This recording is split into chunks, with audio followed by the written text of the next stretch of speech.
Hello and welcome to the Scopewell podcast. My name is James Luthi. Today we're going to talk about an important and often overlooked aspect of healthcare, mental health access for young people, and the novel way one organization is working to expand it. Joining me is Dr. Mike Stevens, Executive Director of Hopebound. Mike, thank you so much for coming on. Thank you for having me, James. Really appreciate it. So Mike, walk me through your professional background and your journey to Hopebound. For sure, for sure. So I come into this work, I like to say, as the one of the biggest cheerleaders for mental health professionals. Prior to doing this work with Hopebound, I spent over 2 decades in the nonprofit space, specifically at the intersections of youth development, education, and volunteerism. So I've got a chance to support young people and school systems across the country, in Jacksonville, Florida, Washington, D.C., Buffalo, New York. So I got a chance to be able to learn a lot, like learn how how different communities are. No matter what the location is, everybody they want to take care of their kids. They want to make sure their young person is set up for success and to thrive. And so those lessons have like really stuck with me, and it's led me to a place where I can now really spend time just helping make sure young people have access to the services that they need. So you're coming from the education space, not healthcare, but dealing with young people. What has the learning curve looked like transitioning into the healthcare space? Oh, for sure. I would say it's a humbling experience. And at the same time, it's been like an amazing learning adventure. So, first thing I've just understood, just in the behavioral mental health space, there are so many different, there are different tracks. And along those different tracks, there's various specializations. So, even I've always anchored my experience and like in my experience with working with a therapist. And I've worked with some amazing therapists for myself over the years and then realized, oh, I could have a therapist that's coming from a counseling background. I could have a therapist that's coming from a social work background. And the different skills and what they learn along those tracks are very distinct and interesting. But ultimately, like allows these professionals to be able to kind of holistically build a skill set that allows them to support based on their strengths. So one, just understanding the different tracks in healthcare and specifically behavior and mental health has been really interesting. The other piece I think I've that has been interesting to see healthcare and specifically mental health. They are not afraid to acknowledge the environmental things that kind of impact people's health. So a lot of people always refer these two as the social determinants of health.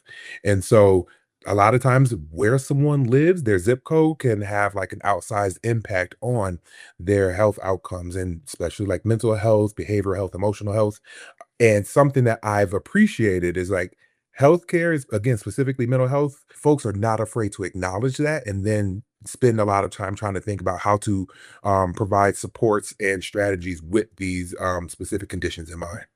So one thing that's been coming up in all of my conversations is this idea of healthcare being a team sport. How has that played out for you? I'm seeing it happen in real time. I think a lot of what helps me kind of have this same perspective, I think about the work that my organization does and knowing and acknowledging like us alone are not going to solve youth mental health. Like we're not going to be the one thing that fixes it all.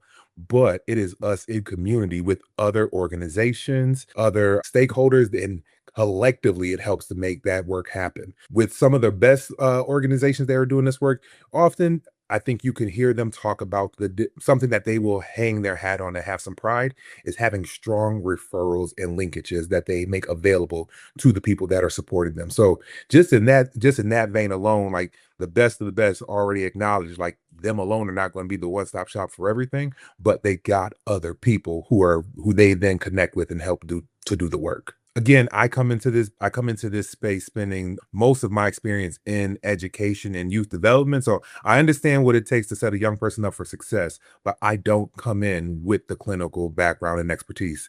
So I have to be able to have people around me who are one able to advise, able to talk the talk and talk the language, and also be able to help like build my capacity and build my expertise up. So for me, I'm really fortunate that one from like a formal standpoint, like I have board members and contractors who have that clinical expertise. But I'm also really fortunate that outside of that, I have some great relationships that are from with folks who are in the mental health space. So all of these people kind of collectively like created what I'm like dubbing like my clinical kitchen table, right? So all of these different people who can be able to provide expertise. So I have somebody who can give me insight from like the mental health perspective, but specifically thinking about social work. I have somebody else who gives me some great advice about like mental health, but like from a school-based counseling perspective. And being able to have like that critical group of people, the kitchen table is always bustling and always give me some good ideas. And sometimes I get full, but I always keep coming back. Great. And so what is Hopebound trying to solve, and how does the model come together?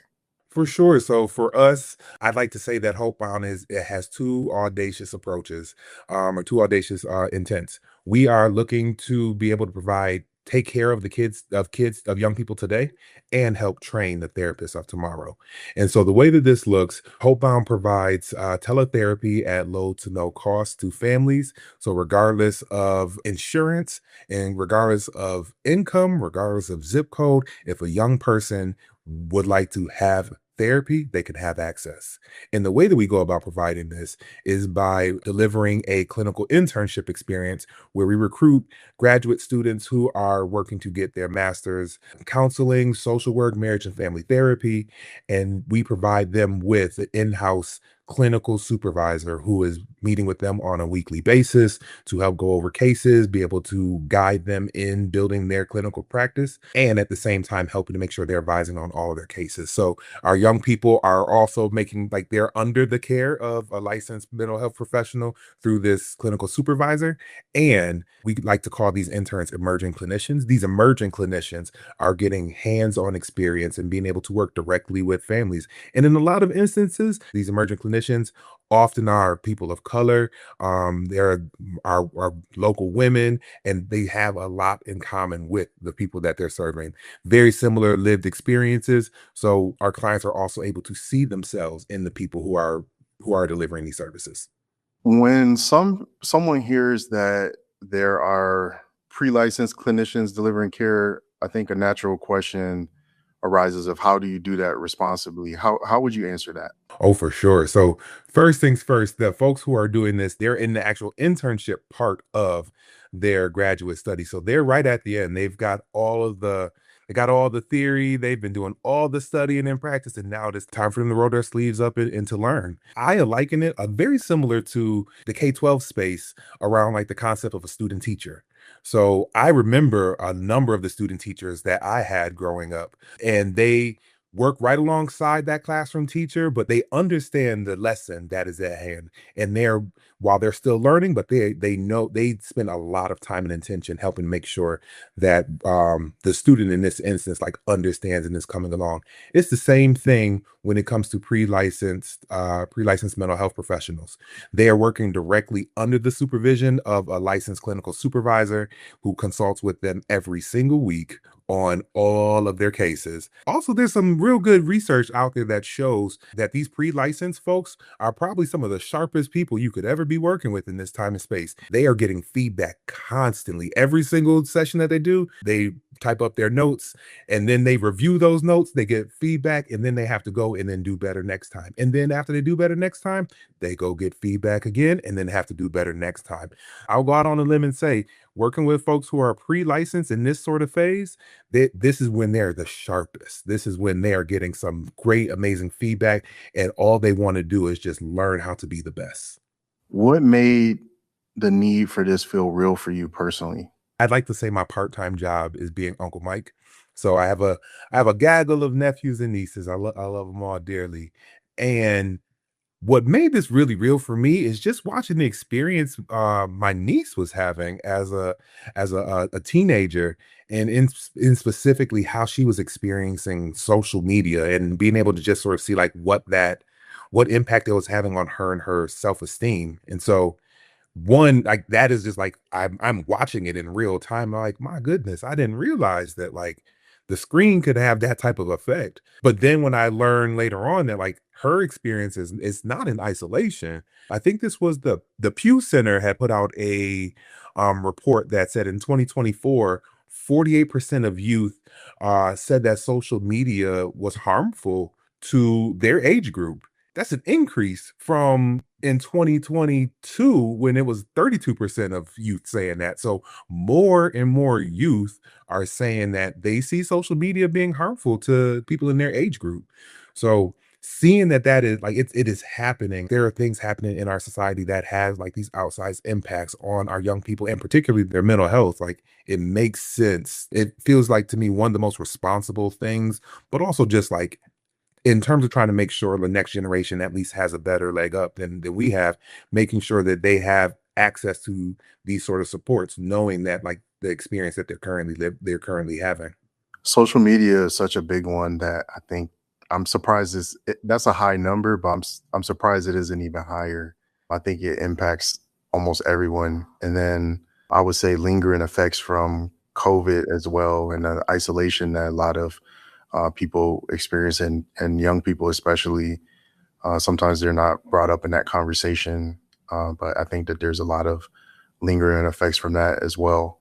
Who would you say the model is reaching that the traditional mental health system hasn't? There's 2 threads I would pull at this. So, the first, I would say the model right now, we are supporting young people ages 10 through 24 here in Georgia. The majority of our folks are coming from the Metro Atlanta area, and for a lot of folks, this is their first time accessing services for and specifically teletherapy services. Therapy is not a new concept to families in this generation, but teletherapy and the convenience that it provides has been something that has been like a real game changer to kind of see. So first I would say is seeing families who've not really leveraged teletherapy before. They've been like really jumping into the chat, if you will.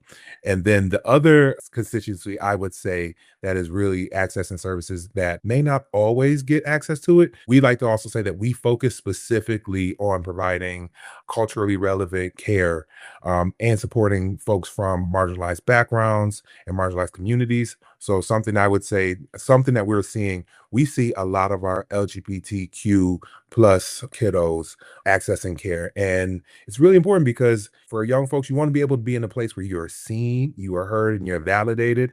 And unfortunately, there's some identities in our society right now don't always feel validated in spaces that they go into, and that includes healthcare. So right now, it's both an honor, but it is also like it's also part of like our call. Make sure that any young person, no matter how they identify, that they will feel seen, heard, and safe in care with us. So what does it actually look like on the ground when the model is working at its best? Yeah, I would say when I am thinking about a specific client and parent and clinician that's coming to mind. And so I say what it looks like at the best, you have a young person that young people got busy lives. I underestimated after I kind of graduated out of high school and stuff kind of went on. Like they keep pretty busy. They keep a busy social calendar. They got to do all their study and everything. So imagine just a young person in their life, like just going through the day, but they know at 7 o'clock, oh, it's my time to Hopebound. And they go, okay, this is my dedicated time to just talk and kind of have my space with my therapist. They have that session once a week, and then they're getting a chance to just kind of talk, be free, share the things that they want to share. So for the clinician, they're in school right now. They're wrapping things up. They're holding a caseload for the first time. And so for them, they're like, okay, at 7 o'clock, I get to talk with this particular client. Last week, we talked about such and such. I can't wait to hear if they've made any progress and what is going on. And then from the parent perspective, parents are busy. I mean, you know, this is like James, like you're juggling all this sort of stuff. But then for them, they know, like, oh, my kid has this time with this person, and it is one part of our model I didn't really speak to before, but our clinicians do. On top of doing weekly check-ins with our clients, they also have a session specifically with the parent every month. Still maintaining confidentiality as they're supposed to, but also still partnering with the parent and being a part of the mental health journey that their young person is going on. So for the parents' perspective, they know like, oh, they got that time at 7 o'clock. When that time is done, there's a conversation around like what they learned in therapy. How is it going? And so I would say like what it looks like on the ground is general excitement for, and it's excitement from people, be from young person being able to have time and space to like talk through whatever's going on in their life, making sure they're being heard, they're being validated, their emotions are okay, but also giving tools and resources not to just cope, but to thrive. What's been harder than you expected? What's been harder than expected has been getting the word out. I understand like immediately like why this is valuable. And I go back to thinking about like myself as a young person, how beneficial this would have been. I dive straight into the work. I want to understand, like I want to start doing studies on the work. I want to understand. I'm a qualitative researcher. So like all about like the experience the parents are having and getting into that. Then I realized like everybody doesn't know about this. Oh, I got to get out here. There's a lot going on in the world right now. So I think what's been hard is like realizing like we are doing the work that I think is literally going to help sustain, not just sustain the next generation, but it's also going to make sure that they arrive into adulthood with the tools, resources, mindset, and capabilities to be able to go further than we have. But trying to do that in a time and phrase where like everything we hear on the news is disaster, or it is division. So trying to get this work on the front page has probably been the hardest part. Well, hopefully, we let a little bit of the secret of Hopebound out here on the Scopeville podcast. Can you speak to any of the work that you're piloting? So working directly with parents and actually positioning them not just as like passive participants, you're just informed of what's going on, but really trying to make them more of partners with us and their young person on their mental health journey. We've always been in the practice of doing these caregiver conversations, but we actually want to take it a step further and now start to actually like have like a real thoughtful experience for the parents specifically. So one of the things that we're looking to pilot in the next upcoming year is a parent support group. So for parents who have young people who are accessing therapy, one, just making sure like we celebrate and big up those parents, but also if their young person is going through this mental health journey, they're also going through this. And it may be help some of them, it may be their first time, some it may not. It might be helpful to make community and space just to make sure that they know that they're okay and being supported through this. So that's one pilot that we're really excited to be launching in this upcoming year. Also, what we're really excited to do, so I mentioned these clinical interns, they are getting ready to take off into their career, but they're not the first. Like the ones who are doing the service this year, they're not the first go around. Hopebound has been in existence since 2020. And so I'm excited to share with folks that 82% of the folks who went through the Hopebound in clinical internship experience, fast forward to today, are fully licensed mental health professionals and doing really, really great work. Yes, yes, yes. We're going to send all the good vibes to them because they're really impressive, man. If I could just run down the bios of all of them to you, like they are doing really good work. And part of our pilot is going to be about being able to look at that group. So once they go through the Hopebound experience, how do we keep them engaged? We want to make sure that these mental health professionals, as they're going into the field, they are doing really amazing work. And you already know when you have folks doing that, like doing work like this, it can be tiring, it can be exhausting. We want to make sure that if they're going into this field, they're not burning out. So how do we one provide some specific programming for the alumni of the Hopebound experience to be able to one build community with other great professionals? How does Hopebound become a source of resources and connections for them? And ultimately, how do we make sure that we help sustain them through their career and allow them to also have a chance to start mentoring the next wave of mental health professionals? So, if the model scales the way that you envisioned it and described it, what does that mean for mental health access and the clinical workforce 10 years from now? 10 years from now, what that means is Georgia no longer has the gap in the mental health workforce that it's experiencing. Like right now, the pipeline for mental health professionals in the state of Georgia, one of the lowest in the country. And 10 years from now, when we are continuing to do this, Georgia now has like another proven method to be able to attract more people into the workforce and be able to make sure that they're able to get into the workforce right away. The other side of it, I would say 10 years from now, what we would see is a lot more families having a positive experience and feel a sense of normalcy around accessing mental health care. In some communities, there's still taboo, there's still stigma around accessing mental health. I don't have a big t-shirt that says it, but this is also a little bit of stigma breaking in doing this work, making sure that people see it both as normal and okay to talk to a therapist and not having to wait until crisis. Something I tell folks all the time, if you think about your young person, if your young person is going through it, they need therapy. But if the young person is, if it looks like they're doing okay, they need therapy. It is never a bad thing to make time and space to talk to a mental health, to talk to a professional about where you're feeling with your mental health. Well, I think that's a very hopeful note to end on. Mike, I want to thank you for your time and for the work that you're leading at Hopebound. We appreciate you joining us on the Scopewell podcast. Thank you so much for having us. Really appreciate it.